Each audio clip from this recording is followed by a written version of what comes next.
2025 is shaping up to be a stellar year for us adventure motorcyclists because first we got to sample the all-new KTM 390 Adventure, and now we have finally gotten our hands on this, the all-new Hero Xpulse 210. Hello and welcome to the Evo India YouTube channel, and welcome to our first ride review of this new motorcycle. Now in this review I'm going to be telling you whether or not the transition from the 200 to the 210 is merely just 10cc or is there more than meets the eye. But before we proceed, don't forget to like this video, share it with like-minded enthusiasts and smash that bell icon for all of our video drops. Starting with the design of the motorcycle, as you can very clearly see, it is an Xpulse. It looks like the Xpulse 200 in many ways, but when you inspect it more closely, it looks like it has grown a little, and it actually has. The wheelbase has increased a little, the entire bike has become a little larger. When you're sat on it, it has a larger tank shroud as well. Everything feels just a little bigger to aid that big bike feel.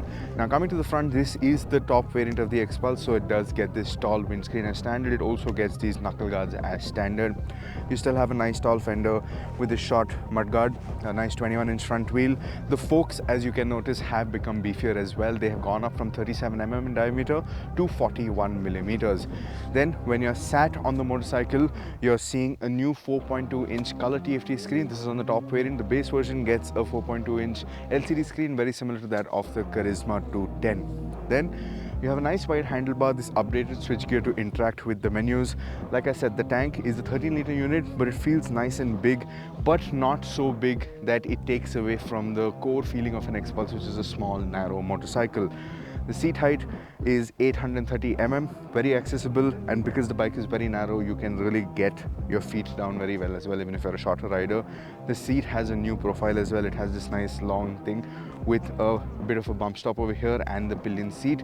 The exhaust, as you can see, is also new with that new 210 engine. It's a nice thin unit, and the rear section, this luggage rack has been reinforced so it can carry more load, and it's also a more robust rack over here. And if you look down here, the suspension, it is also now a link type suspension, so that should aid in the ride and handling quite a bit. We'll get to that in just a minute, but this is what the new Xpulse looks like. It also has a new taillight, very reminiscent of that of the Xtreme 125R. Now in terms of looks, I like that they haven't strayed away from the typical Xpulse styling, and it looks very nice, it looks very welcoming, and I really like this blue and red and white color scheme that they have going for it. What do you think about the design? Let us know in the comment section down below. Let's talk about the first major change that makes the Xpulse 210 different from the Xpulse 200, which is the 210 motor. Now, as you all know, this comes from the Karizma XMR 210, which had me worried. The way the Karizma XMR delivered power, it was a very typical high compression single cylinder engine with all the power coming up top and not much in the mid-range or down low. So I was a little concerned when Hero decided to plonk that motor in this, but they have done major work to this engine to make it match the characteristics of an Xpulse. Starting with the engine map itself. Now the engine map has been completely revised to give this much better low and mid-range power. Along with that, the cam profiles and the cam timing has also been changed, and then there is the changes to the final drive. Now the Karizma XMR had a 14-tooth front and a 42-tooth rear sprocket. This on the other hand has a 14-tooth front and a 46-tooth rear sprocket, and what that means is that you have oodles of torque available from down low. If you look at the torque curves from the previous Xpulse to this has a very flat torque curve as well, very similar to that, and it's pretty much the same in terms of the way the torque is delivered. And there's also a lot more torque up high now because of this new liquid cooled single cylinder engine. In terms of power, this puts out 24.2 bhp at 9,250 rpm and 20.7 newton meters of torque at 7,250 rpm. Now, when it comes to riding this motorcycle, the gearing is pretty short, again down to the fact that it has a much larger rear sprocket now, and you are rowing through the first few gears fairly quickly. But the best part is it is very tractable. You can actually manage to hold speeds as low as 35 kmph in 6th gear. Of course, when you roll on the throttle, it's not going to just accelerate and go, but there's no clattering, there's no signs that the engine wants to bog down, which means the low and mid-range performance is now really solid, and it feels very different from the engine on the Karizma XMR.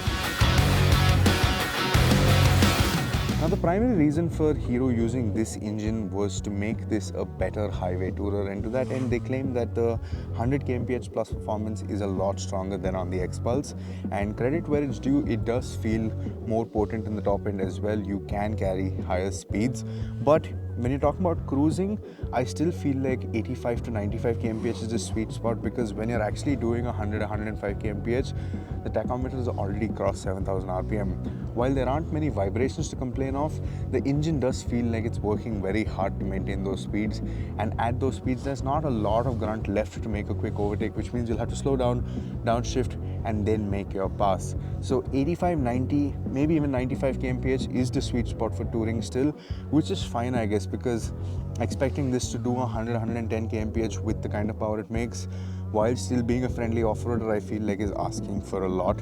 So ideally a much higher displacement engine, something like a 300 or the upcoming 421, is something that should allow triple digit cruising comfortably. But as it stands, the engine does feel a lot stronger than before, but this doesn't come at the cost of using it at low speeds. This still does have great low speed tractability. It has this inherent character of just chugging along at low speeds even when you're on steep inclines. This reminded me of the Himalayan 411 in the sense that that was a very easy bike to ride slowly, slow technical trails. You just let the clutch out, give a little gas, and the bike will just chug along very, very happily. This retains that quality while also adding a lot more grunt, a lot more power in the low mid-range and even in the top end, which means that pro-level riders or riders who have already cut their teeth with the Xpulse 200 will have a lot more performance to play with, and the off-roading, the speeds can increase quite a bit more than the Xpulse 200, and that's great. In terms of refinement, there are a few vibes and buzzes here and there, but it's not too prominent or it's not bothersome at all. 85-90 kmph, like I said, when you're cruising, it's very peaceful. The engine is nice and calm and everything feels really nice. So all in all, I was worried when they put this engine over here, but I'm very happy with the output. Now we also asked Hero why they didn't plonk the 250 from the Extreme or the Karizma into this, but COVID didn't do well for anyone, and the development for the Xpulse had started long before that engine was in the plan. So they said they could have done that, but they would have lost a bit of the core DNA of the Xpulse 200. So they decided to stick with the 210, and I feel like that was a wise decision.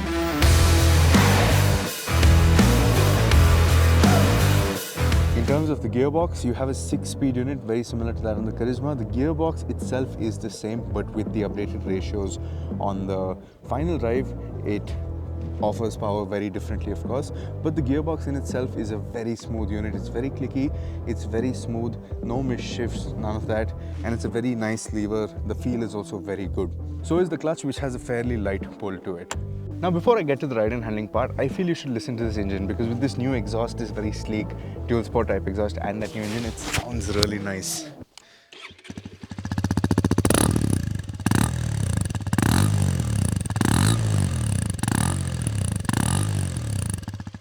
Now I'm pretty sure the microphone didn't do justice to what it actually sounds like to ride, but take my word for it, it sounds very brappy, very much like a proper Japanese dual sport that you'd be riding around in the dirt.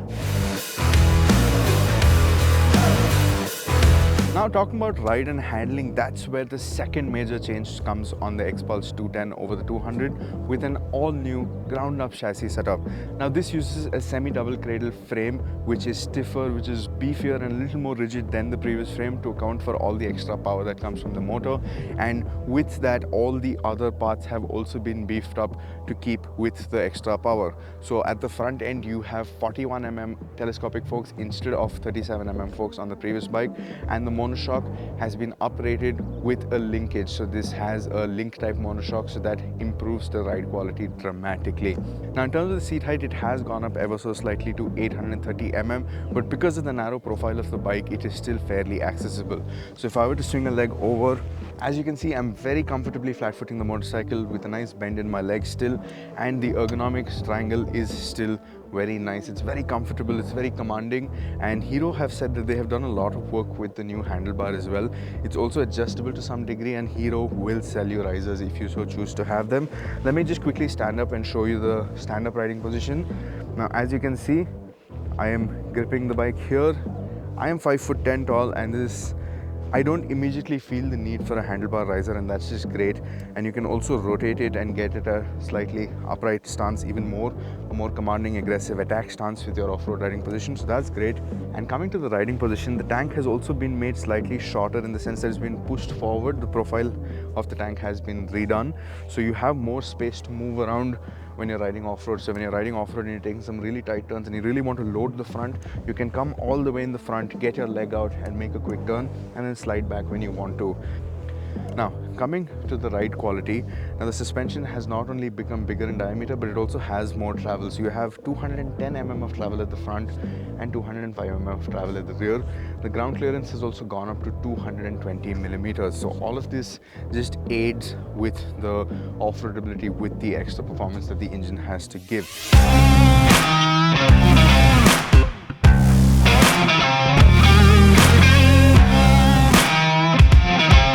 Now, in terms of ride quality, yesterday we were riding the Xtreme 250R. Now, I'm by no means comparing the two bikes and saying one is better than the other. They have two very different purposes, but just as a scale of reference over the same road, there was one section that had a really bad washboard section, a lot of loose rocks, very hard-packed tarmac, and anything else was just going all over the place over this.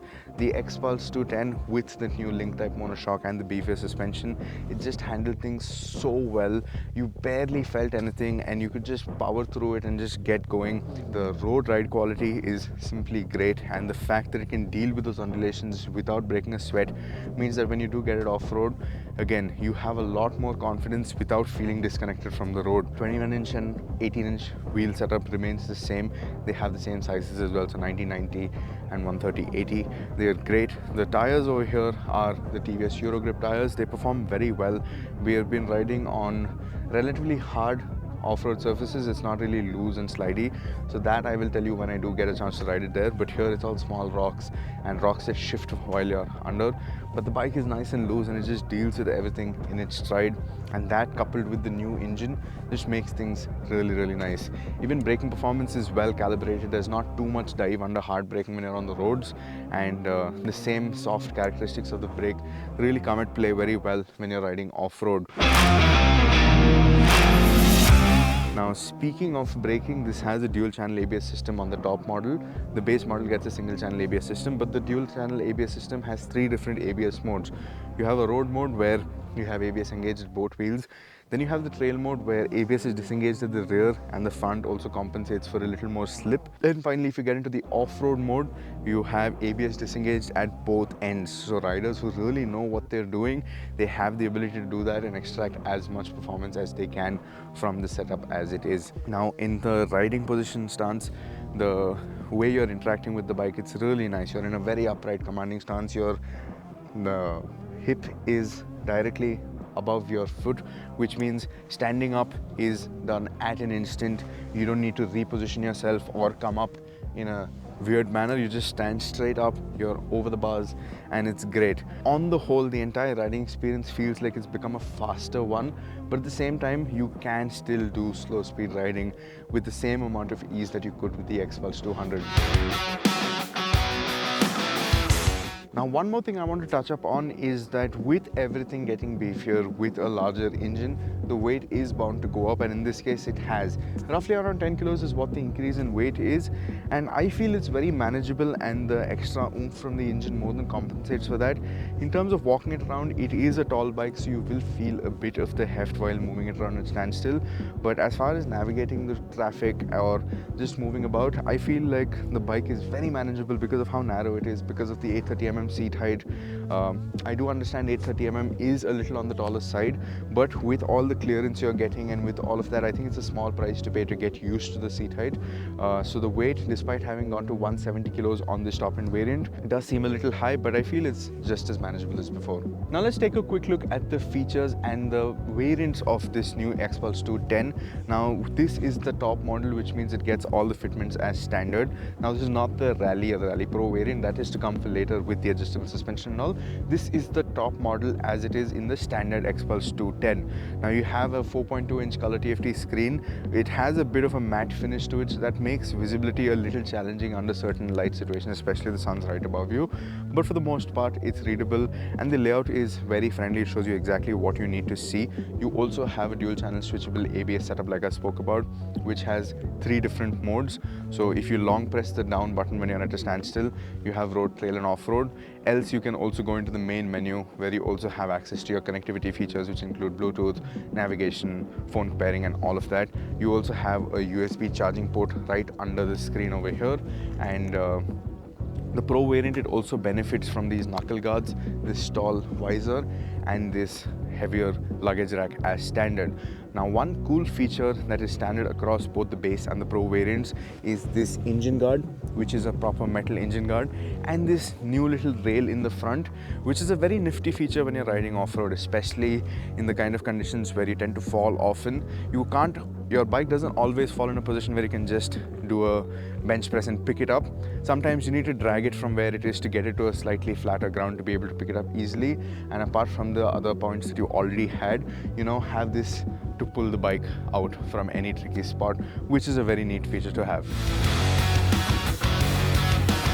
Now Hero has taken a giant step forward with the Xpulse 210. Maybe not as much as we had hoped for in the highway touring department. While it is still a better highway tourer, it's not as fast as we would have hoped it to be. But then again, I feel it's a little unrealistic to expect a smaller capacity single cylinder to offer the best of both worlds. You really need to go up in displacement to get that highway legs while also having enough grunt for doing some off-roading. Now, this is a light bike and that is its primary appeal, and to that end I feel Hero have taken the right steps of making an upgrade to the Xpulse 200. Now the Xpulse 200 will still be on sale, so for those of you who do not want the extra performance and are happy with the capabilities of the Xpulse 210, you can still go out and buy that. In terms of pricing, the standard Xpulse 200 starts at around 1.5 lakh at showroom. This starts at rupees 1.76 for the base variant, which doesn't get all those bits and the single channel ABS like I spoke about. The top variant costs rupees 1.86 lakh ex showroom. Now for a ground up new bike with much better suspension components, with a better chassis setup and a more potent engine, I feel like the extra asking price is well worth it. The Xpulse remains to be a true value for money proposition in the off-roading space, and now I feel like Hero have just opened up the doors to more skilled riders to also come on this and have a great time. After all, this is developed with Hero Motorsports. The Hero Motorsports riders have actually worked on this, including the Dakar riders. It's been running in the rally stages for a while now, so they have really fine-tuned everything to make the most out of the chassis setup, and that with a sub 2 lakh price is just great value for money. Hero quality levels have also really gone up in the last few years, and this bike is a reflection of that. So is the Xpulse 210 just a 10cc bump over the Xpulse 200? Definitely not. There's a lot more that meets the eye, and a lot of it that you see is great. So do I recommend that you get one? Absolutely. If you're in the market for something that is a beginner to intermediate friendly off-roader, that is decent on the highway, will be great for dealing with bad city roads, I think the Xpulse 210 nails the brief. That's what I think about the Xpulse 210. What do you think about it? Let me know in the comment section down below, and as always, thank you for watching.